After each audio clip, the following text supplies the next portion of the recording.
नमस्कार दोस्तों, आज हम बात करने वाले हैं कोलकाता हाई कोर्ट ने जो एक ऐतिहासिक फैसला दिया हुआ है और वेस्ट बंगाल के अंतर्गत जो 2016 में शिक्षक भर्ती परीक्षा हुई थी उसे अमान्य घोषित किया है। और हम समझेंगे कि आखिरकार ये पूरा मामला क्या था, क्यों से हाई कोर्ट ने इस मामले को रद्द किया है। और इसके अंतर्गत सबसे बड़ा ये है कि जो तृणमूल यानी ममता बनर्जी की सरकार है, तृणमूल सरकार है, उसको काफ़ी बड़ा झटका दिया हुआ है स्कूल भर्ती परीक्षा को घोटाले को लेकर के, जिसमें लगभग 24,000 जो नौकरियां थी उनको रद्द कर दिया गया है। अब हम देखते हैं कि आखिरकार हुआ क्या था। दोस्तों, अगर 2016 की बात करें तो इसमें पश्चिम बंगाल सेवा आयोग के द्वारा लगभग 24,640 पदों के लिए भर्ती परीक्षा निकाली गई थी टीचर्स के लिए।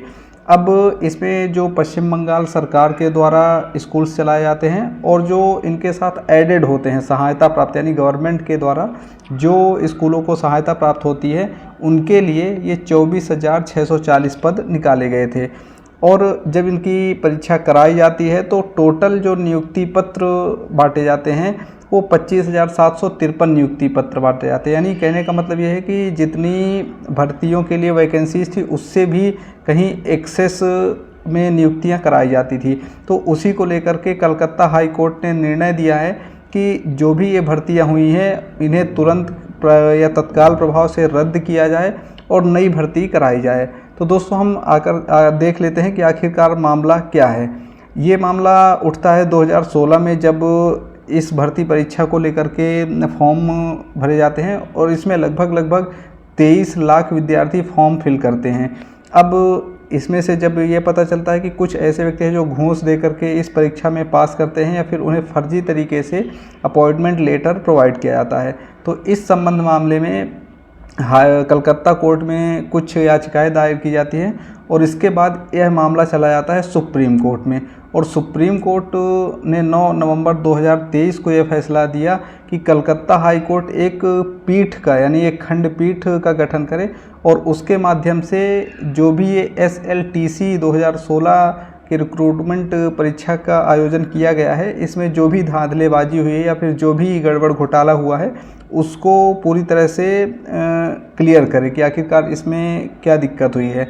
अब इसमें कहा जाता है कि जो टीचर एलिजिबिलिटी टेट नाम की एक परीक्षा होती है शिक्षकों की भर्ती के लिए, वो भी पास नहीं किया गया है और उसके बिना भी उम्मीदवारों को एक तरह से अपॉइंटमेंट लेटर बांटा गया और उन्हें टीचर बना दिया गया।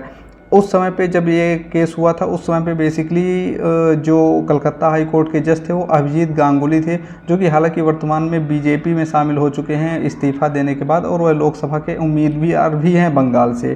तो इस तरह से ये पूरा केस था। और उस समय पे जो शिक्षा मंत्री थे जिस समय पे ये केस हुआ था वो पार्थ चटर्जी थे। तो हालांकि कोर्ट के आदेश के बाद इन सभी पदाधिकारियों को जेल में डाल दिया गया है। अब सुप्रीम कोर्ट के पास जब यह मामला जाता है तो सुप्रीम कोर्ट ने यह कहा कि इसमें कलकत्ता हाई कोर्ट अपना फैसला फाइनल सुनाएगा, लेकिन उस बीच 6 महीने तक के लिए जो भी रिक्रूटमेंट की गई है ये सुरक्षित तरीके से रहेगी और इन्हें अभी नियुक्तियों को रद्द नहीं किया जाएगा।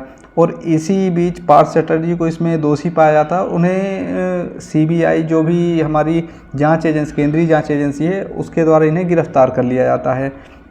अब दोस्तों, आज ही के दिन यानी सोमवार के दिन जो कलकत्ता हाई कोर्ट की खंडपीठ का गठन किया गया था, जिसमें न्यायमूर्ति देवांगसु बसाक और मोहम्मद सब्बर रशीद थे, उन्होंने फैसला सुनाया और इस पूरी प्रक्रिया को, जो भी शिक्षक भर्ती परीक्षा थी, इसे अमान्य घोषित किया।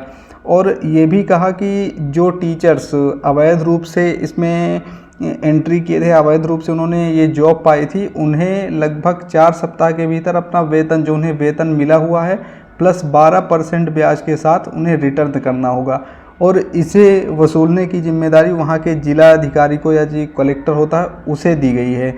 और साथ ही साथ पीठ ने जो पश्चिम बंगाल स्कूल सेवा आयोग है उसे नई प्रक्रिया शुरू करने के लिए बोला गया है कि आप अब नई प्रक्रिया को शुरू कीजिए। जैसा कि हमने पहले ही बताया दोस्तों कि 24,640 पद थे जिनके लिए पेपर भर्ती परीक्षा होनी थी, किंतु उसमें से टोटल 25,753 नियुक्ति पत्र बांटे गए थे। ये परीक्षा basically 9th 10th 11th 12th group C और ग्रुप डी के कर्मचारियों के लिए थी, जिसके माध्यम से जो कलकत्ता वेस्ट पश्चिम बंगाल के सरकारी स्कूल हैं या फिर जो सरकारी स्कूल सरकार के द्वारा मान्यता प्राप्त प्राइवेट एडेड स्कूल हैं, उनके लिए ये पेपर होना था, जिसमें कि इतना सारा धांधलेबाजी हुई है। तो ये पूरी न्यूज़ थी दोस्तों। अगर आपको ये न्यूज़ इंपॉर्टेंट लगी हो और यूज़फुल लगी हो तो हमारे इस चैनल को सब्सक्राइब करें और धन्यवाद दोस्तों।